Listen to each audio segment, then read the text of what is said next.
नमस्कार दोस्तों, स्वागत है आप सबका हमारे चैनल अननोन रहस्य का एक और वीडियो में, जहां हम आपको रहस्यों और अद्भुत कहानियों की दुनिया में ले जाते हैं। यहाँ पर हर दिन नए और रोमांचक रहस्यों का पर्दाफाश होता है, जो आपकी सोच को चुनौती देता है और आपको हर बार एक नया पहलू दिखाता है। तो जुड़िए हमारे साथ और खोजिए उस अनजानी दुनिया को जो रहस्यों से भरपूर है।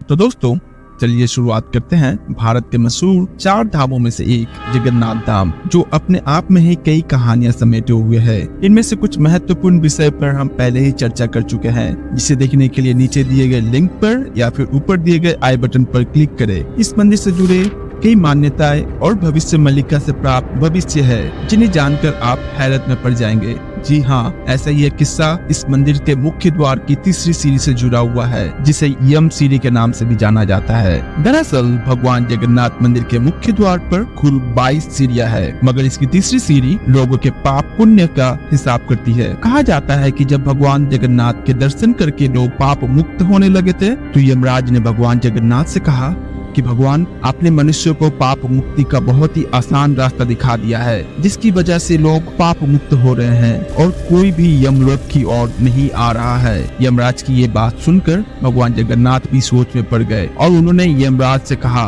कि आप मंदिर के मुख्य द्वार की तीसरी सीढ़ी पर अपना स्थान ग्रहण कर लीजिए। इस सीढ़ी को आगे चलकर यमशिला के नाम से जाना जाएगा, और अगर कोई भी मनुष्य मेरे दर्शन करने के बाद इस सीढ़ी पर पैर रखेगा तो उसके सारे पुण्य नष्ट हो जाएंगे। ऐसा करने पर उसे यमलोक आना ही पड़ेगा। हालांकि भगवान जगन्नाथ ने यमराज से ये बात तो कह दी थी, मगर अपने भक्तों के लिए उन्होंने इस मंदिर में 2 द्वार रखवाए थे। एक था प्रवेश द्वार, जिसका रास्ता यमशिला से होकर जाता था, और दूसरा द्वार दर्शन करने के बाद भक्तों के बाहर निकालने के लिए बनाया गया था, ताकि दर्शन करने के बाद भी किसी भी भक्त का पैर मुख्य द्वार की तीसरी सीढ़ी पर ना जाए, ताकि उसे यमलोक भी ना जाना पड़े। एक और भगवान जगन्नाथ ने अपने भक्तों की रक्षा के लिए 2 द्वार बनवाकर यमराज के साथ छल किया था। दूसरी ओर बढ़ते हुए पापों के कारण भगवान जगन्नाथ भी अब इसे और सहन नहीं कर पा रहे हैं और ना ही इसे संभाल पा रहे हैं। भविष्यमाला के अनुसार इस बढ़ते पाप का संकेत है कि इस दुनिया का विनाश निकट है, जो कि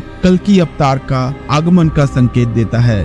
तो दोस्तों, जैसा कि आपको पहले से ही पता है, भगवान जगन्नाथ अपने भक्तों को भविष्य में होने वाली आपदाएं और महामारियों के संकेत देते रहे हैं, जो भविष्य मालिका में वर्णित है। भविष्य मालिका कोई साधारण ग्रंथ नहीं है, बल्कि ग्रंथों की माला है। इसमें भविष्यवाणी अंकों और गृह संयोग के संकेतों पर आधारित है, जिन्हें रिकॉर्ड करना आसान नहीं है और सटीकता से समझ पाना सबकी बस की बात नहीं होती। लगभग 600 साल पहले उड़ीसा के जगन्नाथपुरी धाम में संत अच्युतानंद दास जी ने 4 अन्य योगियों के साथ मिलकर इस महान ग्रंथ की रचना की थी। इसमें से कई बातें सच साबित हो चुकी है। मान्यता के अनुसार कलयुग की अवधि 4,32,000 साल थी, जो तेजी से बढ़ते पाप और अधर्म के कारण केवल 5,000 साल ही रह गई है। तो दोस्तों, अगर विनाश और परिवर्तन की बात करें तो भविष्य मालिका बताती है 2020 से ही इस संसार का अंत की शुरुआत हो चुकी है, और भविष्य में इससे भी घातक वायरस तबाही मचाएंगे, जिनका कोई इलाज नहीं होगा। कहा जाता है कि जब शनि मीन राशि में प्रवेश करेगा, तब दुनिया का अंत शुरू होगा। शनि मीन राशि में 29 मार्च 2025 से 23 फरवरी 2028 तक रहेगा। भविष्य मालिका के अनुसार जब मंदिर की चोटी पर बाज बैठेगा, नील चक्र मुड़ जाएगा और झंडे में आग लग जाएगी, तब महाप्रलय की शुरुआत होगी। लेकिन आपको जानकर ये आश्चर्य होगा कि ये 2023 तक आते आते ही ये सभी घटनाएं हो चुकी है। क्या अब हम कह सकते हैं कि महाप्रलय की शुरुआत हो चुकी है? क्या भगवान कल्कि हमारी रक्षा करने के लिए पहले ही जन्म ले चुके हैं? ये सब हमें सोचने पर मजबूर कर देता है।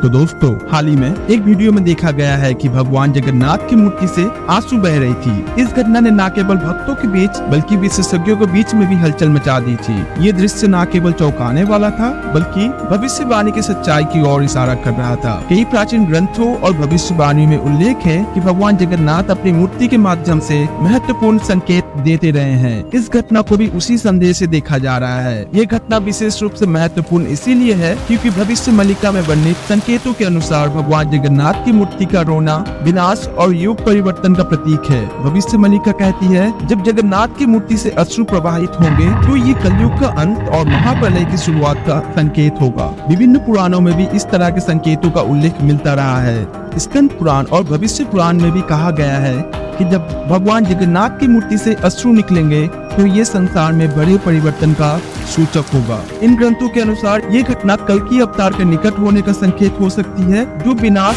और युग परिवर्तन का प्रतीक है। इसके अलावा स्थानीय विशेषज्ञ और इतिहासकार भी इस घटना को भविष्यवाणी के दृष्टिकोण से महत्वपूर्ण मानते हैं। उन्होंने इस घटना की पुष्टि करते हुए कहा है, पिछले कई वर्षों में ऐसा कोई भी घटना दर्ज नहीं की गई है और ये अपने आप में एक अद्वितीय रहस्य है। ये घटना भक्तों और विशेषज्ञों के बीच चर्चा का विषय बन गई है। भक्त इसे भगवान का आशीर्वाद मान रहे हैं, जबकि विशेषज्ञ इसे आगामी आपदाओं और परिवर्तनों का संकेत मान रहे हैं। एक भक्त का मानना है कि ये भगवान जगन्नाथ का संकेत है कि कल की अवतार, जो विनाश और युग परिवर्तन का प्रतीक है, वो निकट आ चुका है। ये घटना को भविष्य मलिका और बनने संकेतों के साथ जोड़कर देखा जा रहा है। ये हमें ये सोचने पर मजबूर कर देता है, क्या वास्तव में हम एक नए युग की दहलीज पर खड़े हैं? क्या भगवान जगन्नाथ का रोना भी इसी विनाश की ओर संकेत करता है, जो अभी भी रहस्य बना हुआ है?